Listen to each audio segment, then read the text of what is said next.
this capital efficiency machine that is now turning on us. I have a friend named Eric Weinstein who said this, and I thought it was very profound. So right now in Democratic circles and the media is terrible about this. You know what question the media asks all the time? Are you a capitalist or are you a socialist? And it is so backward looking. And what I tell them is this quote from my friend Eric Weinstein. We never knew that capitalism was going to get eaten by its son, technology. But that's where we are. Because all the economic relationships you assume happen in a capitalist economy are breaking down. And we still pretend it's the 60s and 70s. So in the 60s and 70s, if I started a successful company, you could make a bunch of assumptions. Number one, I'd have to hire more people in order to grow. Number two, I need to treat them moderately well enough to perhaps buy my product, like Henry Ford in the Hey, My Workers Should Be Able to Buy My Car. Number three, I'm going to care about what happens in my company town because that's where my workers are. Today, none of those things are true. I can start a very successful, profitable company and not hire lots of people or hire only a small number of people with specialized skills. If I do hire people, I do not need to treat them well. I can just make them an army of gig workers and contractors and temps with no health care. And number three, I don't care what happens in my backyard because I sell everywhere. Like my backyard is irrelevant to me. So we need to start owning the reality and saying, look, it's 2019, 2020, and we need to stop pretending that we can take solutions from the 60s and somehow reverse time. That was one of the themes of Donald Trump's election, is that he's going to turn back time. And unfortunately, the clock only moves forward. We need to accelerate both our economy and society. And I am the man for that job because the opposite of Donald Trump is an Asian man who likes math.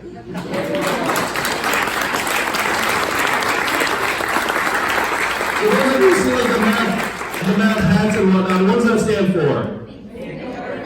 Make America think harder, that's right. This country needs to do a little more thinking.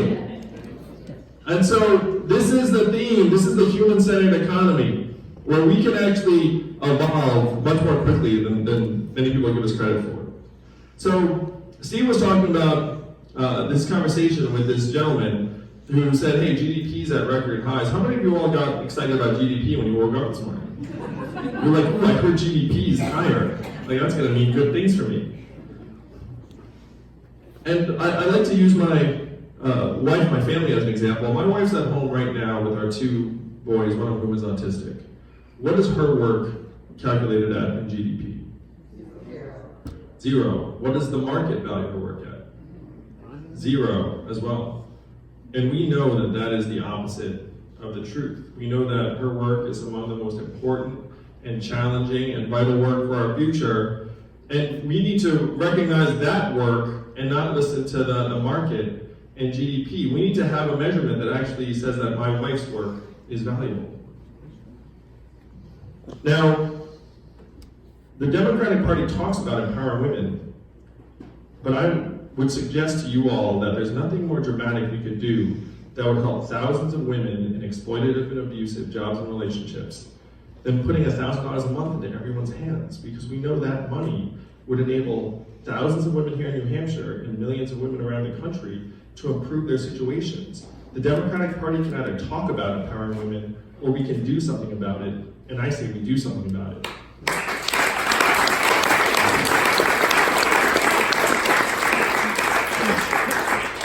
I'm gonna make it home for Mother's Day tomorrow, don't you worry. I gotta stay married through this whole process. So, I see a lot of moms here, so definitely, if your mom is here, make sure you tell her that you love her tomorrow. And every day is Mother's Day, am I right? The moms here are like, yeah, right. Every day is definitely not Mother's Day. I know moms, I'm sorry. So, how do we then actually measure our economy in ways that would matter to you all? What would actually get you excited? If GDP is sort of like an irrelevant measurement to you, like what would be an actual relevant measurement? Yes? If my property taxes went down. I love it. Affordability. Like how much of your income can you actually save? I'm struggling really heavy right now. You know what help that? $1,000 a month, am I right? And I know in rural parts of New Hampshire that you have like this triple whammy because as the population shrinks, then like your school costs go up, and then they actually increase your property taxes, and then like it's harder to sell your house because the property taxes are higher, and then like it's it's like all like a negative loop. Yeah, and then it gets heavy on the heart too. So yeah. And it affects your stress levels. Yes. It's true. It affects your health. It affects your stress levels. This is one of the things that excites me so much about the Freedom Dividend. Is that $1,000 a month? What does that mean in real life? It means healthier children, higher graduation rates, better mental health, better relationships. It would actually improve our society very, very quickly. And it's something we can 100% afford. Anyone who tells you we don't have the money does not know what they're talking about. Our economy is up to $20 trillion, up $5 trillion in the last 12 years. We can easily afford a dividend of $1,000 a person. Easily. So income and affordability would be one measurement. What else would actually get you excited? I know there's something that would excite you. Mental and physical well-being. Thank you, yes. Now, how about mental health and freedom from substance abuse? Yeah. Like if I told you, hey, that improved a lot, you'd be like, wow, that's actually something I'm really pumped about. Health and life expectancy. How many of you knew that America's life expectancy has declined for the last 3 years? And why has it declined? Suicide rate. Suicides and drug overdoses. And I know that New Hampshire has been particularly hard hit by the opiate epidemic that is sweeping the country. I mean, it's already this plague. It's killing 8 Americans an hour. And it's so serious that it's now actually brought our life expectancy down for the last 3 years. Do you know the last time America's life expectancy declined for 3 years in a row? It's the Spanish flu of 1918. That's the last time America's life expectancy declined. So again, think about how messed up it is. We're like worshiping GDP and our people are dying younger, like Spanish flu levels. Like that doesn't make any sense. How about clean air and clean water? We could actually make our environmental sustainability and source of energy a measurement of the economy. And while this sounds, again, dramatic, this is actually pretty easy. This is one of the easiest things I can do. So after you all make me president, I just walk down the street to the Bureau of Labor and Statistics and I say, hey guys, GDP, really old and out of date, hasn't been updated in almost 100 years. How about we update it for health, mental health, the environmental quality, childhood success rates, what proportion of elderly Americans can retire in quality circumstances, and then report those numbers to the American people as the American scorecard every quarter. And I will present these facts and figures to you all every year at the State of the Union. I'm going to be the first president to use a PowerPoint.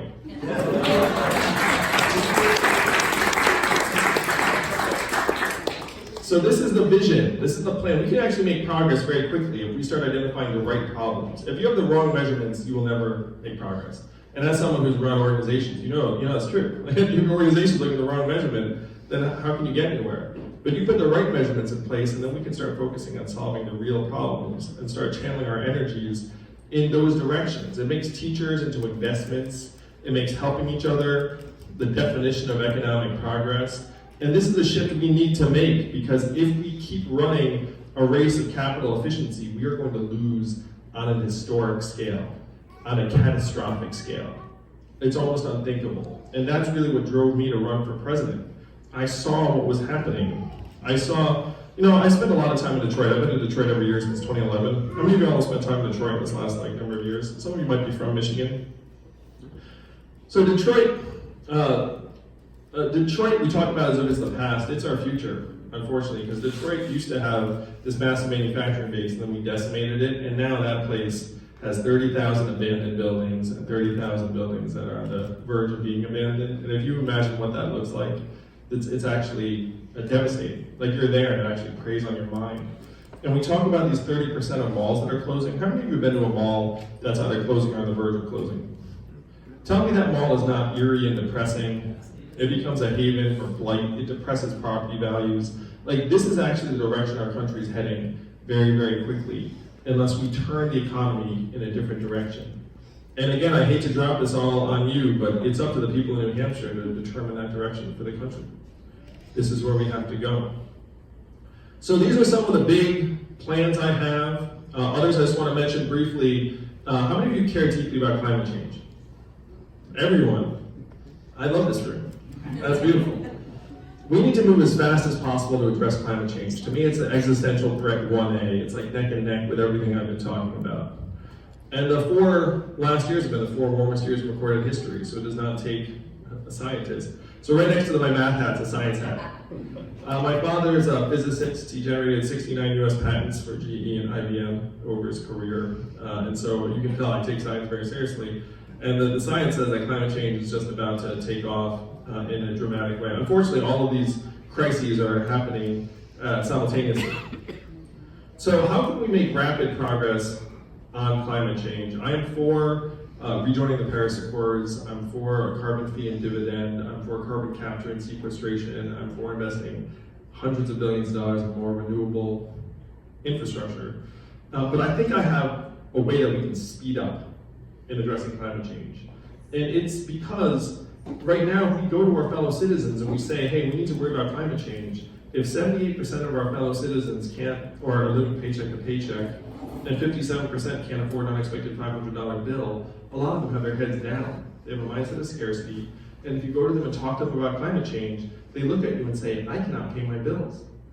You know, it's me and my kids first, and then the penguins somewhere, you know, behind that. And that's not a pleasant conversation, but that's just where a lot of our fellow countrymen and women are. So after you make me president, we get them $1,000 a month, and then we reverse the mindset of scarcity that is bringing our people's heads down, and then we bring their heads up a bit. We replace the mindset of scarcity with a mindset of abundance. They look at their kids, and imagine, how many of you are parents? Imagine being able to look at your kids and say at age 18, you will start receiving $1,000 a month because your country loves you, your country values you, you're an American, and we care deeply about your future. And then if you go to that same family and say, we need to work on climate change, they'll look at their kid and say, yes, we do. This is the silver bullet that we can accelerate our country's attitude and energy around climate change just by getting the economic boot off of people's throats. And we can control our capital flows much more quickly and aggressively than we can control just about anything else in this country. We can control it more so than, you know, our infrastructure and a lot of other things. So if we change attitudes around this, then we can speed up in addressing climate change in the right time frame. Though I do want to be hard-nosed and real, that the United States of America only accounts for about 15% of global emissions. So even if we were to go hardcore towards renewable energy, it's likely that the rate of climate change is still going to, like, maybe we could slow it down incrementally, but it's still happening in all likelihood. So we need to start preparing for the worst. We need to put better infrastructure in place to help mitigate the worst effects. I would want to even study geoengineering techniques that might be able to shield us from some of the worst effects. So we need to go very, very big in that direction, but unfortunately, we're very late in the day. So these are some of my plans for the future. I hope you have a sense of my vision of where we can take the country. Now, some of you are here because you feel it's your civic duty to see presidential candidates. You're just merely curious. You're what I call UBI curious.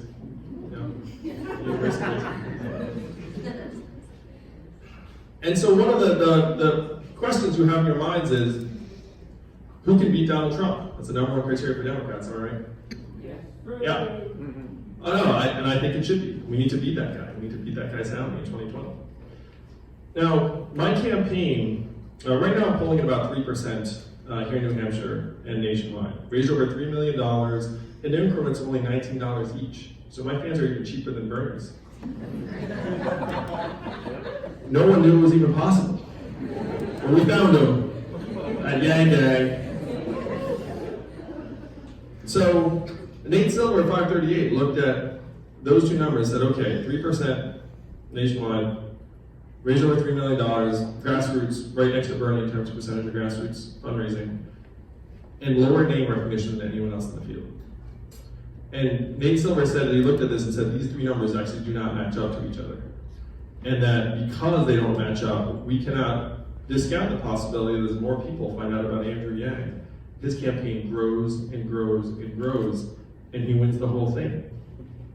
And if you dig into any of the people that are supporting my campaign, and Steve will tell you this, I am already getting Trump voters, libertarians, independents, moderates, progressives, and Democrats, I'm building the most diverse coalition of voters to take on Donald Trump in 2020. There are many people. Someone said to me in Iowa, I'm what he was hoping for when he voted for Donald Trump in 2016. It's the same thing that this other person in New Hampshire said to Steve. It's like, oh, he was the right answer. And so I can build a much higher ceiling group of voters than many of the other Democratic contenders. And this is not a knock on the other Democrats. I've met many of them, and they're earnest patriots, and I could work with any of them. Like, I really, really like the other people running for president. Some people have this mistaken idea that like you can run for president for like really bad motivations. Howard Schultz. No. But the truth is, it's actually very, very hard to run for president for bad motivations. Because of groups like this, because of you all. It's like, it's like if you're running for bad motivations, people in New Hampshire get you out like very, very quickly. One person said in New Hampshire, it's like it didn't take us long to rule out Rudy Giuliani. It's like, it's like there's something magic about spending time with someone. And so I've done the same thing with other candidates, and they are really great humans. It's like they're great people, they're patriots who want to do right. We all want to beat Donald Trump, but I believe I'm the best candidate situated to beat Donald Trump in 2020. Because it's not left, it's not right, it's forward. And that's where I know you, the voters of New Hampshire, will take the country in 2020. So thank you all very much. We'll take questions. Thank you so much. I'm going to give